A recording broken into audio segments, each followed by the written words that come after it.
The Convert to MText Express tool enables you to combine many individual text objects into one multi-line text object. This can be particularly useful after recognizing and converting SHX text from an imported PDF file. Each of these lines of text, for example, are individual MText objects. Access the Convert to MText tool from the Express Tools ribbon tab or the Combine Text tool on the Insert ribbon tab. They both launch the Text to MText command. You can select MText objects in addition to text objects. A Settings option on the command line displays the Text to MText settings dialog box. You can specify whether or not to combine the selected objects into a single MText object or simply convert any selected text objects to MText without combining them.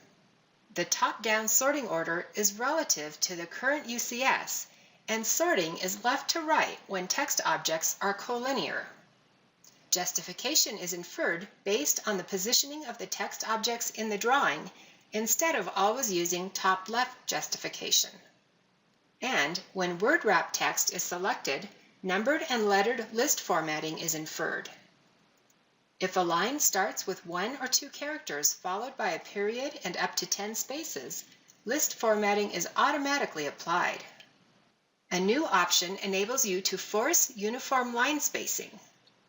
With multiple text and MText objects combined into one single, well-formatted MText object, you can continue adding and editing text using AutoCAD's powerful and intuitive MText editor.